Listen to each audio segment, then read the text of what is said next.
ایک جلوس اندرا گاندھی کو گالیاں دیتے ہوئے خالصتان کی حمایت میں نعرے لگا رہا تھا، جبکہ دوسرے جلوس کے لوگ بھارت کے حق میں گلا پھاڑ پھاڑ کر چلا رہے تھے۔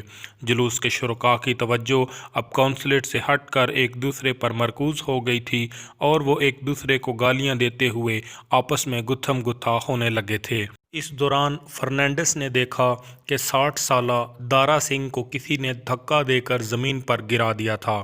اس کی پگڑی دور جا گری تھی۔ ساتھ ہی دونوں جلوس ایک دوسرے پر پل پڑے۔ اس ہنگامے میں اچانک کی فائرنگ کی آواز بلند ہوئی۔ کسی نے بندوق سے گولیاں چلانا شروع کر دی تھیں۔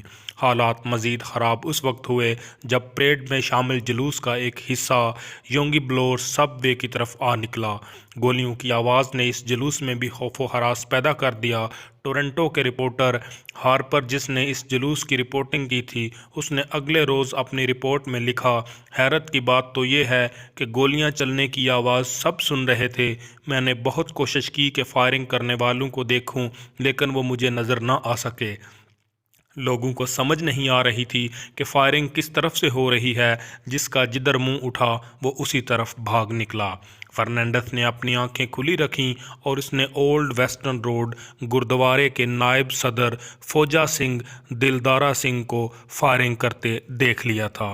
فرنانڈس نے مدد کے ارادے سے پولیس افسروں کی طرف دیکھا، لیکن دونوں اپنی جگہ نظر نہ آئے۔ دراصل گھبراہٹ میں جب وہ ایک طرف بھاگے تو ان کے سروس ریوالور بھی وہیں گر گئے تھے اور اب ہجوم کے قدموں کی ٹھوکروں پر تھے۔ فوجا سنگھ نے ابھی تک فائرنگ بند نہیں کی تھی۔ فرنانڈس نے اپنا ریوالور اپنے بغلی ہولسٹر سے نکالا اور فوجا سنگھ کی طرف بڑھا۔ وہ ہجوم میں سے کسی کے زخمی ہو جانے کے پیش نظر فوجا سنگھ پر گولی نہیں چلا سکتا تھا، جو ہجوم کے عین درمیان زگ زیگ انداز میں بھاگتا ہوا فائرنگ کر رہا تھا۔ فرنانڈس نے کسی نہ کسی طرح اپنی جان پر کھیلتے ہوئے اس کا تعاقب جاری رکھا اور بالآخر اس پر چھلانگ لگا کر اس سے رائفل چھین لی اور فوجا سنگھ کو قابو کر لیا۔ گرتے ہوئے فوجا سنگھ نے گولی چلائی جو خوش قسمتی سے فرنانڈس کے ہولسٹر کو چھوتی اس کے نزدیک موجود ایک دوسرے سکھ کی کوہنی میں جا لگی۔ فوجا سنگھ نے دوسرا فائر اس کے سر پر کیا، لیکن گولی نہ چلی اور فرنانڈس کی خوش قسمتی آڑے آ گئی۔ فوجا سنگھ کی گولی سے بچ کر فرنانڈس نے نظر دوڑائی تو دوسری طرف 19 سالہ گریوال کو رائفل تانے دیکھا۔ اس نے بھی فرنانڈس پر گولی چلائی تھی۔ اگر فرنانڈس غیر ارادی طور پر اپنے سر کو حرکت نہ دیتا تو گولی اس کے سر میں لگتی۔ گولی اس کی گردن کے پچھلے حصے کو چھو کر گزر گئی جہاں 25 ٹانکے لگے تھے۔ وہ زمین پر گر پڑا۔ اس دوران فوجا سنگھ اور گریوال دونوں یونگی اسٹریٹ کی شمال کی طرف بھاگ گئے۔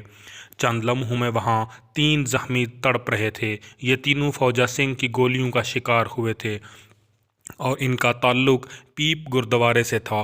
تینوں بعد میں روبہ صحت ہو گئے۔ فوجا سنگھ گرفتار ہوا، اس پر مقدمہ چلا اور عمر قید کی سزا دے کر اسے جیل میں بند کر دیا گیا۔ گریوال کو بھی انہی الزامات کے تحت 14 سال قید کا حکم ملا۔ انٹاریو کی اعلیٰ عدالت نے بعد میں فوجا سنگھ کی سزا 18 سال اور گریوال کی 9 سال کر دی۔ پولیس کے لیے ایک سوال بڑی اہمیت اختیار کر گیا تھا۔ تشدد کی جو لہر اچانک جلوس میں پیدا ہوئی تھی، اس کے پس پردہ محرکات کیا تھے؟ کیا سکھوں نے وقتی غصے کے تحت یہ حرکت کی ہے یا یہ کسی سازش کا شاخسانہ ہے؟ عام خیال یہ تھا کہ شاید مشرقی پنجاب میں اپنے بھائی بندو پر ہونے والی زیادتیوں نے سکھوں کو مشتعل کر دیا اور انہوں نے بھارت نواز سکھ جلوس پر فائرنگ کی ہے۔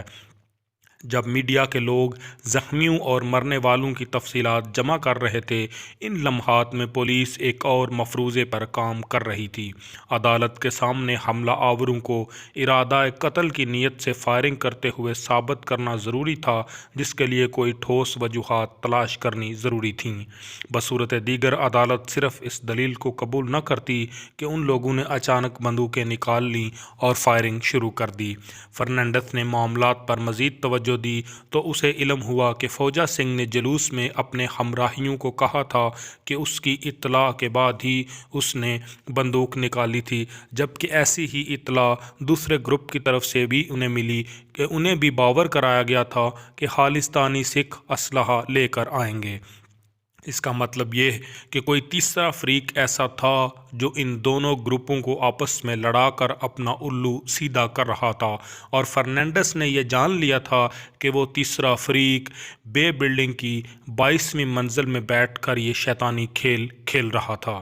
اس وقت سیکیورٹی سروسز کے دفتر فرنانڈس اور اس کے ساتھی یہی بتا رہے تھے کہ دونوں فریقین کو غلط اطلاعات پہنچا کر ایک دوسرے سے ٹکرانے کا خفیہ آپریشن بھارتی انٹیلیجنس نے اپنے سفارت خانے سے باہر بیٹھ کر انجام دیا تھا۔ انہوں نے سیکیورٹی سروسز کے لوگوں سے کہا تھا کہ اس گھناؤنی واردات پر بھارت حکومت سے زبردست احتجاج کیا جائے، جس نے کینیڈا کے باشندوں کی سلامتی کو خطرے میں ڈال دیا تھا۔ ٹورنٹو کی انتظامیہ نے پولیس والوں کے خدشات کو رد نہیں کیا تھا، کیونکہ پاکستان اور بھارت ڈیسک پر کام کرنے والے انٹیلیجنس افسران کو علم تھا کہ گزشتہ کچھ عرصے سے خصوصاً